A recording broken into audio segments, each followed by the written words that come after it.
बिस्मिल्लाहिर्रहमानिर्रहीम। अस्सलाम वालेकुम students, I hope you all are doing good. Unit 5 physical states and states of matter का आज जो हम टॉपिक्स करेंगे वो है एलोट्रॉपी, सॉलिड स्टेट की लास्ट प्रॉपर्टी। ये छोटा सा एक टॉपिक है and test yourself 5.5 and exercise MCQ. Allotropy is basically the existence of an element in more than one form while remaining in the same physical state।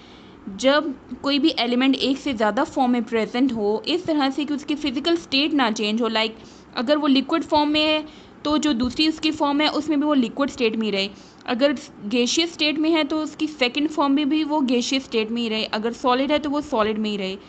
तो ये जो different forms होती हैं उसको एलोट्रॉपिक फॉर्म्स कहते हैं, और ये जो प्रॉपर्टी होती है एलिमेंट की ये कहते हैं हम इसको एलोट्रॉपी। एग्जाम्पल्स है हमारे पास ऑक्सीजन के दो एलोट्रॉपिक फॉर्म्स हैं O2 एंड O3, दोनों ही गैसियस स्टेट में पाई जाती हैं। O2 ऑक्सीजन गैस है जो हम इनहेल करते हैं, O3 ओजोन गैस है। एलोट्रॉप्स ऑफ सल्फर, सल्फर की दो एलोट्रॉपिक फॉर्म है, एक की शेप मोनोक्लिनिक होती है और एक की रोम्बिक होती है, जिसकी वजह से हमने इसको दो नेम्स दिए सल्फर को, monoclinic sulphur and rhombic sulphur. Reason के एलोट्रॉपिक फॉर्म्स की दो रीजन्स हैं बेसिक इसकी, या तो नंबर ऑफ़ एटम्स, दोनों जो एलोट्रॉपिक फॉर्म्स होती हैं उसमें नंबर ऑफ़ एटम्स डिफरेंट होती हैं, लाइक O2 एंड O3 में अगर हम देखें तो O2 इसमें 2 ऑक्सीजन एटम्स हैं एंड O3 में 3 ऑक्सीजन एटम्स हैं। इसके अलावा अरेंजमेंट ऑफ मॉलिक्यूल्स भी डिफरेंट हो सकती है, लाइक सल्फ़र के जो एलोट्रॉपिक्स 2 फॉर्म्स हैं, मोनोक्लिनिक सल्फ़र में मॉलिक्यूल्स मुख्तलिफ तरह से अरेंज किए गए हैं, रोम्बिक सल्फ़र में डिफरेंट तरह से अरेंज किए गए हैं। मोनोक्लिनिक एंड रोम्बिक जो है ये डिफरेंट शेप्स हैं सल्फ़र मॉलिक्यूल्स की, जिसकी वजह से इसको दो फॉर्म्स में कैटेगराइज किया गया है, दोनों को एलोट्रॉपिक फॉर्म्स कहते हैं सल्फ़र। इन दोनों का मॉलिक्यूलर फार्मूला सेम है, जस्ट इनका स्ट्रक्चर डिफरेंट है। Properties, physical properties allotropic forms की डिफरेंट होती हैं, क्योंकि ये physical properties number of atoms पे एंड इट्स अरेंजमेंट, उनकी अरेंजमेंट और उनके नंबर्स पे डिपेंड करती है, इसलिए अरेंजमेंट डिफरेंट होती है, नंबर ऑफ़ एटम्स भी डिफरेंट होती हैं, तो इनकी फिजिकल प्रॉपर्टीज़ भी डिफरेंट होती हैं, जबकि केमिकल प्रॉपर्टीज़ इनकी सेम होती है एलोट्रॉपिक फॉर्म्स की। ट्रांजिशन टेम्परेचर वो टेम्परेचर है जिस पे एक एलोट्रॉपिक फॉर्म दूसरी एलोट्रॉपिक फॉर्म में कन्वर्ट हो जाता है। मींस कि अगर एक एलोट्रॉपिक फॉर्म है उसको हम हीट करते हैं और वो ख़ास टेम्परेचर जो उसका ट्रांजिशन टेम्परेचर होता है वो जैसे ही क्रॉस करता है तो वो दूसरी फॉर्म में कन्वर्ट हो जाता है। For example sulphur S8 rhombic sulphur है, सल्फ़र का ट्रांजिशन टेम्परेचर है 96 डिग्री सेंटीग्रेड। इसको जब हम हीट करते हैं रोम्बिक सल्फ़र को तो जैसे ही 96 डिग्री सेंटीग्रेड टेम्परेचर रीच करता है तो वो दूसरी फॉर्म में कन्वर्ट होता है, उसकी शेप चेंज हो जाती है और वो मोनोक्लिनिक शेप में आ जाता है। सो 96 से अबव अगर टेम्परेचर होगा 97, 98, 99, 100 या इससे ज़्यादा, तो जो सल्फ़र की फॉर्म होगी हमारे पास वो मोनोक्लिनिक फॉर्म होगी, और अगर 96 से कम टेम्परेचर होगा तो सल्फ़र की रोम्बिक फॉर्म हमारे पास होगी। सेकेंड एग्जाम्पल है फॉस्फोरस। फॉस्फोरस की दो एलोट्रॉपिक फॉर्म्स हैं, एक है वाइट फॉस्फोरस, एक होता है रेड फॉस्फोरस। इसका ट्रांजिशन टेम्परेचर है 250 से अबव टेम्परेचर हो तो ये रेड फॉर्म में प्रेजेंट होता है रेड फॉस्फोरस, और इससे कम हो तो white phosphorus. White phosphorus more reactive होता है, पॉइजनस होता है, ये वैक्सी सॉलिड होता है, वैक्स की फॉर्म में होता है ये सॉलिड फॉर्म में, एंड टेट्रा एटॉमिक मॉलिक्यूल है। टेट्रा एटॉमिक मीन्स ये जो मॉलिक्यूल इसमें 4 फॉस्फोरस एटम्स प्रेजेंट होते हैं। देन जो रेड फॉस्फोरस होता है वो लेस रिएक्टिव होता है, नॉन पॉइजनस होता है एंड ब्रिटल पाउडर होता है। ब्रिटल वो चीज़ होती है जो वीक होती है, इजीली ब्रेक हो जाए। टिन का सिंबल होता है Sn। ये भी दो फॉर्म में एग्जिस्ट करता है, एक होती है ग्रे फॉर्म में जिसकी शेप क्यूबिक होती है, और एक वाइट टिन होता है जिसकी शेप टेट्रागोनल होती है। तो जो ग्रे क्यूबिक फॉर्म में जो टिन होता है उसको जब हीट करते हैं और टेम्परेचर 13.2 से अबव हो जाता है तो टिन वाइट फॉर्म में ये कन्वर्ट हो जाता है और इसकी शेप भी चेंज हो जाती है, ये टेट्रागोनल शेप में आ जाता है। तो ये दोनों इसकी एलोट्रॉपिक फॉर्म्स हैं टिन की, और 13.2 जो है ये इसका ट्रांजिशन टेम्परेचर है। देन आपकी बुक की पेज नंबर 91 पे टेस्ट योरसेल्फ 5.5 से नीचे छोटा सा एक टॉपिक है, इसमें जस्ट एक मेन पॉइंट बताया गया। इसमें मेन पॉइंट ये है कि हम सॉल्ट्स को यूज़ कर सकते हैं टू प्रिजर्व मीट को प्रिजर्व करने के लिए, ज़्यादा टाइम तक रखने के लिए और बैक्टीरिया वगैरह से बचा के रखने के लिए हम सॉल्ट्स का इस्तेमाल कर सकते हैं। सॉल्ट क्या करता है, या तो किल कर देता है बैक्टीरिया को या उसकी ग्रोथ को रोक देता है, इनहिबिट कर देता है उसकी ग्रोथ को।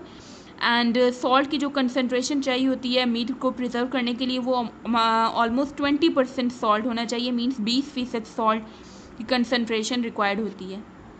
Now take out your text books and open page number 90। यहाँ पे एलोट्रॉपी टॉपिक है। इसमें जो ये हाईलाइटेड है 2 लाइन्स की, इसकी डेफिनेशन है यहाँ से यहाँ तक। एंड देन ये जो 2 पॉइंट्स हैं इसमें इसकी रीज़न बताई गई है एलोट्रॉपी की, और साथ ही एग्जांपल्स भी दे दी गई हैं, एलोट्रॉप्स ऑफ ऑक्सीजन और allotropes of sulphur. Then transition temperature की ये जो हाईलाइटेड है ये ट्रांजिशन टेम्परेचर की डेफिनेशन है। एंड देन इसकी एग्जांपल है। फर्स्ट ये एग्जांपल है सल्फर की 2 फॉर्म्स हैं ये ट्रांजिशन टेम्परेचर, देन फॉस्फोरस की ये 2 फॉर्म्स हैं। एंड नेक्स्ट पेज पे ये टिन की ट्रांजिशन टेम्परेचर यहाँ पे रिएक्शन में बताया गया है। और ये जो लास्ट 3 लाइन्स हैं इसमें white phosphorus and red phosphorus को डिफ्रेंशिएट किया गया है। तो इसका शॉर्ट क्वेश्चन आपका आ सकता है, differentiate between white phosphorus and red phosphorus. Now come to test yourself 5.5. Question number 1 is which form of sulfur exists at room temperature? Sulphur की कौन सी फॉर्म रूम टेम्परेचर पे एग्जिस्ट करती है? रूम टेम्परेचर क्या होता है? ऑलमोस्ट 25 डिग्री सेंटीग्रेड होता है। और मैंने आपको बताया कि ट्रांजिशन टेम्परेचर सल्फर का 96 है। 96 से कम टेम्परेचर होगा तो सल्फर की रोम्बिक फॉर्म होती है, और इससे ज़्यादा हो तो मोनोक्लिनिक। रूम टेम्परेचर 25 होता है तो सल्फर की जो रोम्बिक फॉर्म है वो एग्जिस्ट करती है room temperature. So the answer of question number 1 is rhombic form of sulphur exist at room temperature. Question number 2 is why is white tin available at room temperature? White tin क्यों available होता है room temperature पे? इसकी reason ये है कि कोई भी चीज़ जो रूम टेम्परेचर पे अवेलेबल होती है वो इसलिए होती है क्योंकि वो उस टेम्परेचर पे स्टेबल होती है, इसलिए। इसकी रीज़न भी क्या है? White tin is stable at room temperature, that's why it is available at room temperature. Question number 3 is why is the melting point of solid consider its identification characteristic? कि solids का जो melting point है वो उसका identification characteristic क्यों समझा जाता है? हर एक सब्सटेंस की कुछ प्रॉपर्टीज़ होती हैं जो उसको डिफ्रेंशिएट करती हैं बाकी सब्सटेंसेस से। इसी तरह से हर एक सॉलिड का भी अपना एक मेल्टिंग पॉइंट होता है जिस पे वो मेल्ट करती हैं, दैट्स वाई वो उसका आइडेंटिफिकेशन करेक्टरिस्टिक समझा जाता है। इसकी भी रीज़न क्या है क्वेश्चन की? That melting point of solid is considered it's identification characteristic because every solid has a different melting point than the other solid which depends upon their nature. Question number 4 is why amorphous solids do not have sharp melting points while crystalline solids do have? कि amorphous solid का sharp melting point नहीं होता जबकि crystalline solids का sharp melting point होता है। sharp melting points के fixed melting point होता है जिस पे वो melt होते हैं। इसकी रीज़न ये है कि amorphous solids do not have regular arrangement of molecules. amorphous solids में molecules properly arranged नहीं होते, proper order में नहीं arrange होते, while crystalline solids have regular arrangement of molecules. crystalline solids में molecules properly ordered form में arrange होते हैं। तो ये इसकी बेसिक रीज़न है, that's why amorphous solids do not have sharp melting points while crystalline solids do have. Question number 5 is which is lighter one, aluminium or gold? कि aluminium और gold दोनों में से लाइट कौन सा है, लाइट वेट किसका है? इसका आंसर सिंपली है कि aluminium is lighter. Aluminium light weight का होता है। एल्यूमिनियम को इसीलिए different aircrafts and automobiles parts वगैरह बनाने के लिए इस्तेमाल किया जाता है क्योंकि उसका वेट बहुत कम होता है। और एल्यूमिनियम फॉइल्स वगैरह जो यूज़ करते हैं हम वो सब एल्यूमिनियम से बनी होती हैं। एल्यूमिनियम का वेट जो होता है वो बहुत लाइट होता है। Question number 6 is right the molecular formula of a sulphur molecule. Sulphur S8 form में पाया जाता है। इसका जो मोलिक्यूल होता है सल्फर का, सल्फर मोलिक्यूल का पूछा गया यहाँ पे, तो सल्फर मोलिक्यूल S8 की फॉर्म में एग्जिस्ट करता है। Answer is S8 is the molecular formula of a sulphur molecule. Question number 7 is which allotropic forms of carbon is stable at room temperature? Carbon के कौन से एलोट्रॉपिक फॉर्म्स हैं जो room temperature पे stable होती हैं? Room temperature means 25 degree centigrade. The answer is diamond and graphite are stable at room temperature. दोनों stable होती हैं। डायमंड हीरा जो होता है वो कार्बन की एलोट्रॉपिक फॉर्म्स है। ग्रेफाइट लाइक जो पेंसिल की में जो पेंसिल का सिक्का होता है वो ग्रेफाइट का बना होता है। तो ये जो दोनों फॉर्म्स हैं ये स्टेबल होती हैं room temperature. Question number 8 is state whether allotropy is shown by elements, compounds और बोथ। कि एलोट्रॉपी जो फॉर्म स्टेट है वो कौन शो करता है? एलिमेंट्स शो करता है, कंपाउंड्स, या फिर दोनों ही? तो ये स्पेसिफिकली एलिमेंट्स की प्रॉपर्टी है। The answer is allotropy is shown by elements. Now come to exercise MCQ page number 93। Number 1 is how many times are the liquids denser than gases? Liquids कितने times denser होता है gases से? So the answer is 1000 times. B option is the correct. Gases are lightest form of matter and their densities are expressed in terms of. Gases जो है वो light form में होती है, मैटर की सबसे लाइट फॉर्म होती है, और इसकी डेंसिटीज़ को एक्सप्रेस करने के लिए हम जो यूनिट यूज़ करते हैं वो है ग्राम पर डीएम क्यूब। तो option C is the correct. Which one of the following coexist in dynamic equilibrium at freezing point? Freezing point क्या होता है? जब भी कोई लिक्विड फ्रीज होकर सॉलिड में कन्वर्ट होता है। तो ये वो टेम्परेचर होता है जो कि डायनामिक इक्विलिब्रियम इस्टेब्लिश होता है between liquid and solid. So the correct option is C, liquid and solid. Which one of the following motions are possessed by solid particles? Solid particles में मोलिक्यूल्स क्लोजली पैक्ड होते हैं, tightly pack होते हैं, उनके बीच में distance नहीं होता, तो वो क्या करते हैं? अपनी ही जगह पे वाइब्रेट करते हैं, इसलिए इनमें वाइब्रेशनल मोशन होती है। Number 5, which one of the following is not amorphous? इसमें से कौन सी फॉर्म जो है वो अमॉर्फस नहीं है?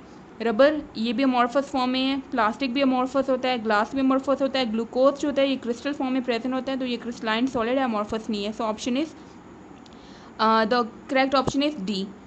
Number 6, 1 atmospheric pressure is equal to how many pascals? तो एटीएम और पास्कल का जो रिलेशनशिप है वो है 1 ATM इक्वल टू 101325। तो करेक्ट ऑप्शन ए है। Number 7, in the evaporation process liquid molecules which leave the surface of liquid have. Evaporation का जो प्रोसेस होता है तो उसमें वो लिक्विड मोलिक्यूल जो कि सरफेस को लीव कर जाते हैं, छोड़ जाते हैं, वो मोलिक्यूल्स होते हैं जिनकी एनर्जी हाई होती है, वो इसी वजह से वो मूव करते हैं और वो इस्केप कर जाते हैं। So they have very high energy. C option is the correct one. Number 8, which one of the following gas diffuses fast? इन चारों में से कौन सी गैस जो है वो जल्दी डिफ्यूज़ करती है? तो डिफ्यूज़ करने के लिए गैस का वेट लाइट होना चाहिए, और इन चारों में से जो वेट जिसका कम होता है वो हाइड्रोजन गैस है, इसका सबसे कम वेट होता है। सो correct option is a. Number 9, which one of the following does not affect the boiling point? इनमें से कौन सा फैक्टर है जो बॉइलिंग पॉइंट को अफेक्ट नहीं करता? इंटरमोलिकुलर फोर्सेस ये भी इसका फैक्टर अफेक्ट करता है, एक्सटर्नल प्रेशर भी अफेक्ट करता है, नेचर ऑफ लिक्विड भी अफेक्ट करता है। इनिशियल टेम्परेचर ऑफ लिक्विड नहीं अफेक्ट करता। इनिशियल टेम्परेचर मीन्स कि जब स्टार्टिंग में जब हीट करना स्टार्ट करते हैं तो उससे कोई फ़र्क नहीं पड़ता बॉइलिंग पॉइंट पे। Number 10, density of a gas increases when it's. Density के लिए एक चीज़ जो कि ज़रूरी है, डेंसिटी इंक्रीज़ करने के लिए ज़रूरी है कि मोलिक्यूल्स के बीच में स्पेस ना हो, और स्पेस कम रखने के लिए हम क्या करते हैं? प्रेशर अप्लाई करते हैं। जब प्रेशर लगाते हैं तो मोलिक्यूल्स एक दूसरे के क्लोज आ जाते हैं और बीच में स्पेसेस नहीं रहती, तो वो उससे क्या होता है? उसकी डेंसिटी इंक्रीज़ हो जाती है। So density of gas increases when its pressure is increased. Number 11, the vapour pressure of a liquid increases with the increase of pressure? No. Increase of temperature? Yes. Pressure increase करेंगे तो उससे तो molecules करीब आ जाएंगे, लेकिन vapour pressure के लिए ज़रूरी है कि उनके बीच में डिस्टेंस ज़्यादा हो ताकि मोलिक्यूल्स वेपर फॉर्म में कन्वर्ट हो जाएं, लेकिन जब प्रेशर इंक्रीज़ करते हैं तो वो करीब आ जाते हैं। सो ये ऑप्शन रॉन्ग है। इंटरमोलिकुलर फोर्सेस इंक्रीज़ होंगी तो भी वो वेपर्स में नहीं कन्वर्ट हो सकते, पोलैरिटी भी इंक्रीज़ होगी तो भी नहीं कर सकते। तो correct option is the B option. Temperature बढ़ाएंगे तो मोलिक्यूल्स की काइनेटिक एनर्जी इंक्रीज़ होगी, वो मूव करना स्टार्ट कर देंगे और वेपर्स में कन्वर्ट हो जाएंगे। So correct option is B. So students, आज का आपका होमवर्क है learn the topic allotropy, that's on page 90 to 91.